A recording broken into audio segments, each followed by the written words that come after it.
मतंगेश्वर भगवान की,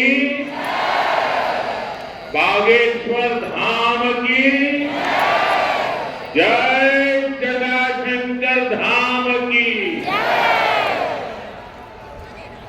अपुन और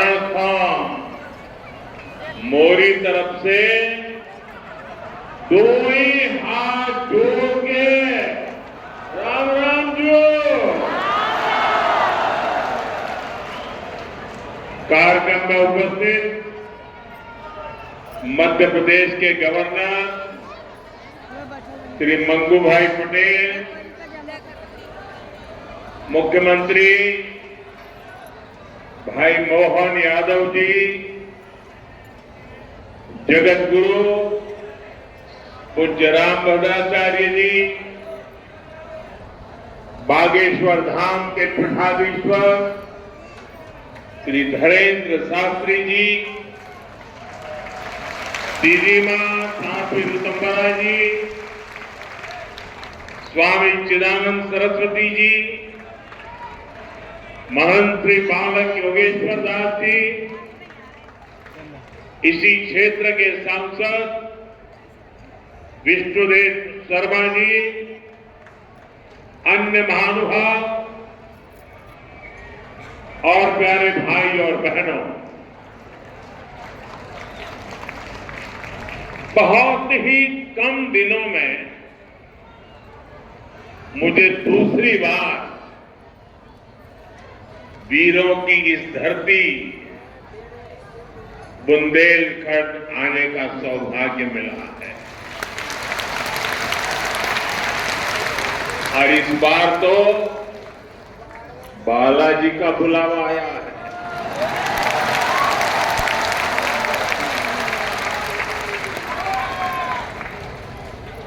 ये हनुमान जी की कृपा है कि आस्था का ये केंद्र अब आरोग्य का केंद्र भी बनने जा रहा है।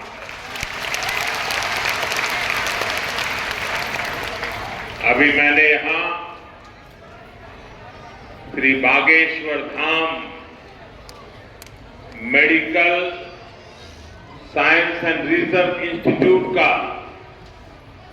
भूमि पूजन किया। ये संस्थान 10 एकड़ में बनेगा। पहले चरण में ही इसमें 100 बेड की सुविधा तैयार होगी। मैं इस पुनीत कार्य के लिए श्री धीरेन्द्र शास्त्री जी का अभिनंदन करता हूं और बुंदेलखंड के लोगों को बहुत बहुत बधाई देता हूं। साथियों, आजकल हम देखते हैं कि नेताओं का एक वर्ग ऐसा है जो धर्म का मखौल उड़ाता है, उपहास उड़ाता है, लोगों को तोड़ने में जुटा है। और बहुत बार विदेशी ताकतें भी इन लोगों का साथ देकर देश और धर्म को कमजोर करने की कोशिश करती दिखती है। उसको नीचे करना। हिंदू आस्था से नफरत करने वाले ये लोग सदियों से किसी न किसी भेष में रहते रहे हैं। गुलामी की मानसिकता से घिरे हुए लोग हमारे मत, मान्यताओं और मंदिरों पर, हमारे संत, संस्कृति और सिद्धांतों पर हमला करते रहते हैं। ये लोग हमारे पर्व, परंपराओं और प्रथाओं को गाली देते हैं। जो धर्म जो संस्कृति स्वभाव से ही प्रगतिशील है, उस पर ये कीचड़ उछालने की हिम्मत दिखाते हैं। हमारे समाज को बांटना, उसकी एकता को तोड़ना ही इनका एजेंडा है। इस माहौल में मेरे छोटे भाई धीरेन्द्र शास्त्री जी काफी समय से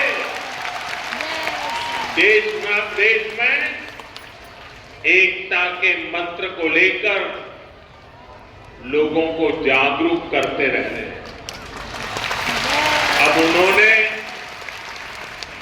समाज और मानवता के हित में एक और संकल्प लिया है। इस कैंसर संस्थान के निर्माण की ठानी है। यानी अब यहां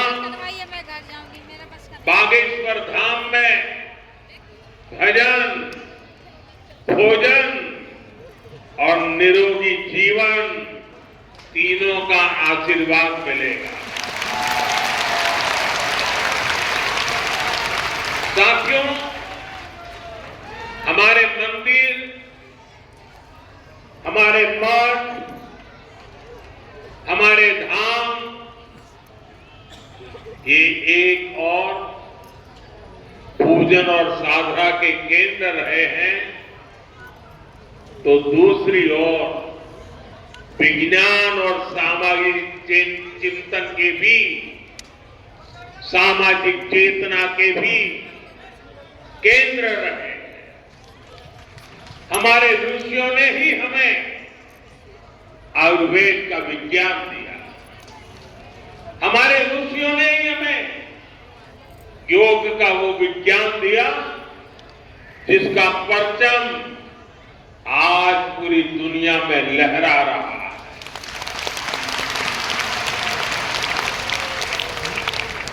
हमारी तो मान्यता ही है,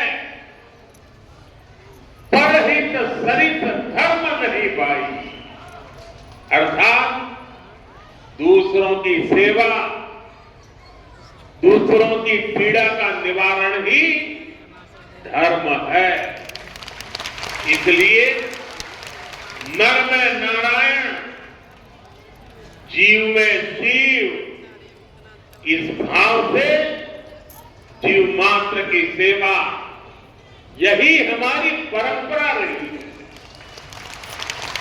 आजकल हम देख रहे हैं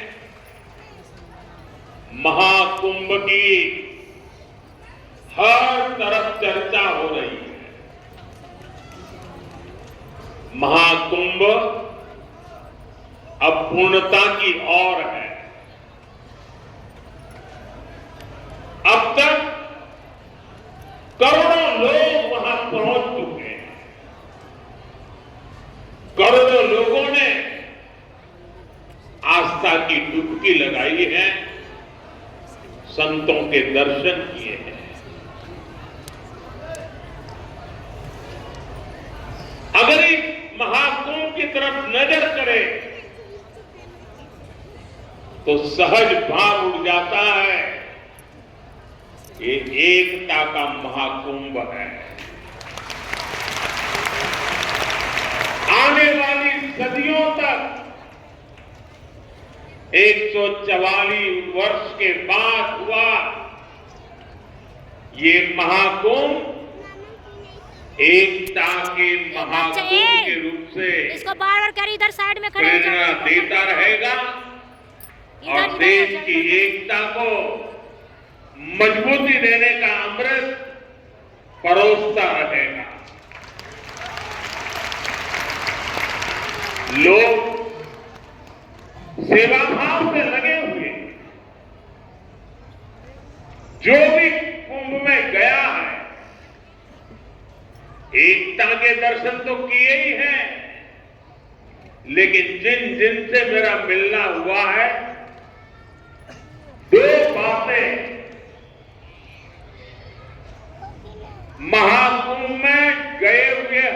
व्यक्ति के मुंह से हिंदुस्तान के कोने कोने में सुनाई देती है। एक, वे जी भर करके स्वच्छता कर्मियों की उनके गुणगान करते हैं। 24 घंटे जिस सेवा भाव से इस एकता के महाकुंभ में स्वच्छता के कार्य को संभाल रहे हैं, मैं आज उन सभी स्वच्छता के साथियों को आदरपूर्वक नमन करता हूं। दूसरी एक विशेषता है जो हमारे देश में बहुत कम सुनने को मिलती है, और इस बार मैं देख रहा हूं एकता के इस महाकुंभ से आए हुए हर यात्री कह रहा है कि इस बार एकता के महाकुंभ में पुलिस कर्मियों ने जो काम किया, एक साधक की तरह, एक सेवा प्रति की तरह पूरी नम्रता के साथ देश के कोटि कोटि जनों को संभाला, इस एकता के महाकुंभ में जिन पुलिस कर्मियों ने देश के लोगों का दिल जीत लिया है, वे भी बधाई के पात्र हैं। लेकिन भाइयों बहनों, प्रयागराज के इसी महाकुंभ में इसी सेवा भावना के साथ अनेक विध समाज सेवा के प्रकल्प चल रहे हैं, जिसकी तरफ मीडिया का तो ध्यान जाना बड़ा मुश्किल है, लेकिन ज्यादा चर्चा भी नहीं हुई है। अगर मैं सभी सेवा प्रकल्पों की चर्चा करूं तो शायद मेरा अगला कार्यक्रम डिस्टर्ब हो जाएगा, लेकिन मैं एक का उल्लेख करना चाहता हूं। इस एकता के महाकुंभ में नेत्र महाकुंभ चल रहा है। इस नेत्र महाकुंभ में देश के कोने कोने से आए हुए यात्री, गरीब परिवारों से आए हुए लोग, उनकी आंखों की जांच होती है, मुफ्त में होती है। नेत्र चिकित्सक, देश के गणमान्य डॉक्टर 2 महीने से वहां बैठे हुए हैं, और इस नेत्र महाकुंभ में अब तक 2 लाख से ज्यादा मेरे भाई बहनों की आंखों की जांच हो चुकी है। करीब 1.5 लाख लोगों को निःशुल्क दवाई और चश्मे दिए गए हैं। अब कुछ लोग ऐसे पाए गए जिनके मोती बिंदु के ऑपरेशन की जरूरत थी।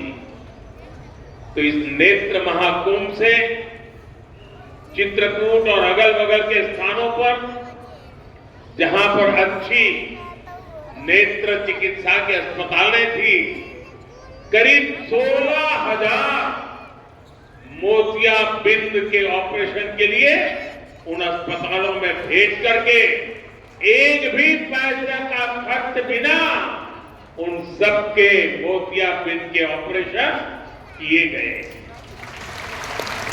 ऐसे कितने ही अनुष्ठान इस एकता के महाकुंभ में चल रहे हैं। भाइयों बहनों, ये सब कौन कर रहा है? हमारे साधु संतों के मार्गदर्शन में हजारों डॉक्टर, हजारों स्वयंसेवक स्वतः स्फूर्त भाव से समर्पित भाव से, सेवा भाव से इसमें लगे हुए हैं। जो लोग एकता के इस महाकुंभ में जा रहे हैं, वो इन प्रयासों की सराहना कर रहे हैं। भाइयों बहनों, ऐसे ही भारत में कितने ही बड़े बड़े अस्पताल भी हमारी धार्मिक संस्थाओं द्वारा चलाए जा रहे हैं। धार्मिक ट्रस्ट के द्वारा हेल्थ और साइंस से जुड़े कितने ही रिसर्च इंस्टीट्यूट चलाए जा रहे हैं। करोड़ों गरीबों का इलाज और सेवा इन संस्थानों में होती है। मेरी दीदी मां यहां बैठी है, अनाथ बालिकाओं के लिए जिस प्रकार से समर्पण भाव से वो सेवा करती है, अपना जीवन बेटियों के लिए उन्होंने समर्पित कर दिया। साथियों, यही पास में हमारे बुंदेलखंड का चित्रकूट प्रभु राम से जुड़ा एक पवित्र तीर्थ खूब दिव्यांगों और मरीजों की सेवा का कितना बड़ा केंद्र है। मुझे खुशी है इस गौरवशाली परंपरा में बागेश्वर धाम के रूप में एक और नया अध्याय जुड़ने जा रहा है। अब बागेश्वर धाम में आरोग्य का आशीर्वाद भी मिलेगा। मुझे बताया गया है यहां 2 दिन बाद महाशिवरात्रि के दिन 251 बेटियों के सामूहिक विवाह महोत्सव का भी आयोजन होगा। मैं इस पुण्य कार्य के लिए भी बागेश्वर धाम की सराहना करता हूं। मैं सभी नवविवाहिता दंपतियों को, मेरी बेटियों को सुंदर और सुखी जीवन के लिए अग्रिम बधाई देता हूं, हृदय से आशीर्वाद देता हूं। साथियों, हमारे शास्त्रों में कहा गया है, शरीर माध्यम खलु धर्म साधना, अर्थात हमारा शरीर, हमारा स्वास्थ्य ही हमारे धर्म, हमारे सुख और हमारी सफलता का सबसे बड़ा साधन है। इसलिए जब देश ने मुझे सेवा का अवसर दिया तो मैंने सबका साथ सबका विकास के मंत्र को सरकार का संकल्प बनाया और सबका साथ सबका विकास के संकल्प का भी एक बड़ा आधार है सबका इलाज, सबको आरोग्य। इस विजन को पूरा करने के लिए हम अलग अलग स्तर पर फोकस कर रहे हैं। हमारा फोकस है बीमारी से बचाव पर। आप मुझे बताइए, यहां स्वच्छ भारत अभियान के तहत टॉयलेट, शौचालय हर गांव में बने हैं कि नहीं बने हैं? इससे आपकी मदद हुई कि नहीं हुई? आपको पता है, शौचालय बनने से एक और फायदा हुआ है। शौचालय बने हैं तो गंदगी से होने वाली बीमारियां भी कम हुई है। एक स्टडी कहती है, जिन घरों में शौचालय बने हैं वहां हजारों रुपये बीमारी पर खर्च होने से बचे हैं।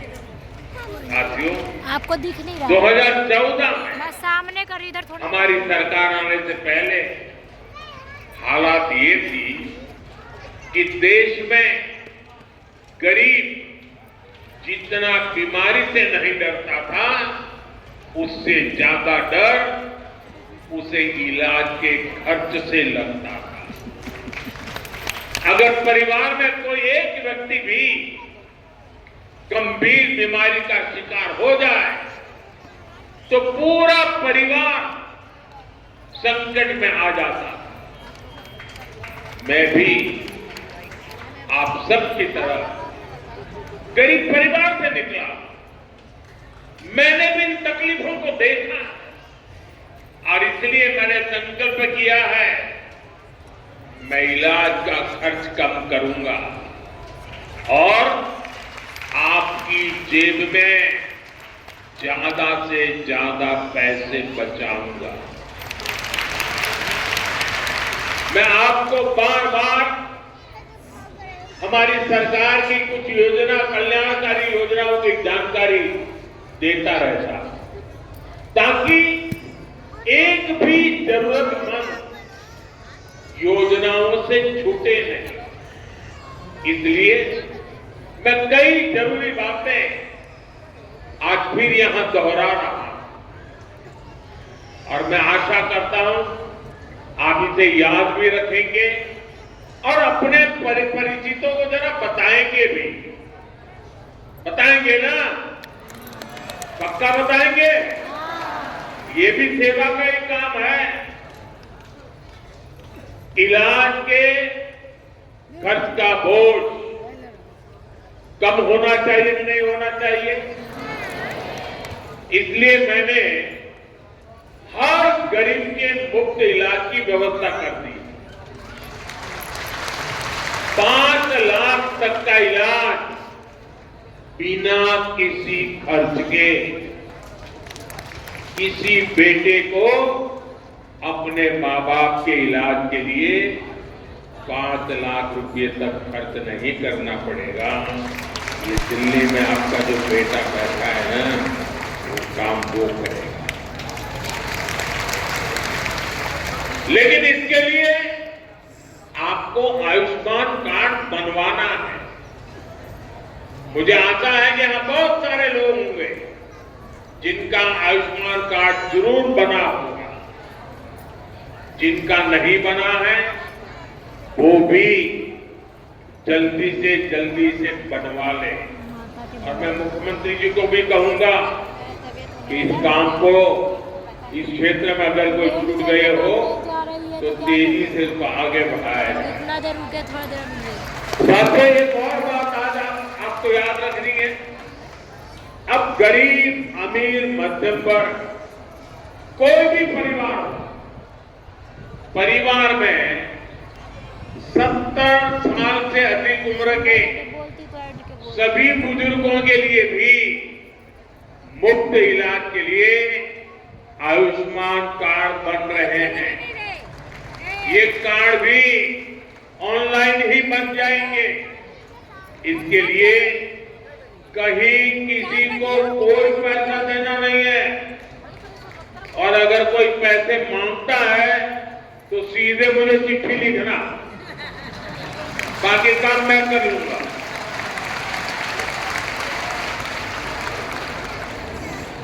अगर कोई पैसा मांगता है तो क्या करेंगे आप? लिखेंगे? मैं संत महात्माओं को भी कहता हूं कि आप भी जरा आयुष्मान कार्ड का प्रबंध कर दीजिए ताकि आपको कभी बीमारी में मुझे सेवा करने का मौका मिले। आपको तो बीमारी आने वाली नहीं है, लेकिन अगर कहीं आ जाए तो भाइयों बहनों, कई बार इलाज के लिए अस्पताल में भर्ती होने की जरूरत नहीं पड़ती है। डॉक्टर की लिखी दवाई घर पर ही खानी पड़ती है। ऐसे में मेडिकल स्टोर से सस्ती दवाई मिले, मैंने इसका भी इंतजाम किया है। इस खर्च को कम करने के लिए देश में 14,000 से ज्यादा जन औषधि केंद्र खोले गए हैं। और ये जन औषधि केंद्र ऐसे हैं कि जो दवाई बाजार में 100 रुपये में मिलती है, जन औषधि केंद्र में वही दवाई सिर्फ 15, 20, 25 रुपये में मिल जाती है।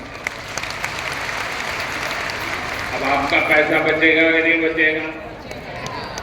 तो आपको जन औषधि केंद्र से दवाई लेनी चाहिए कि नहीं लेनी चाहिए? लेनी चाहिए। दूसरी एक बात मैं करना चाहता हूं, आजकल बहुत बार खबरें आती हैं, गांव-गांव किडनी की भी बीमारी काफी फैल रही है। अब किडनी की बीमारी जब बढ़ जाती है तो लगातार डायलिसिस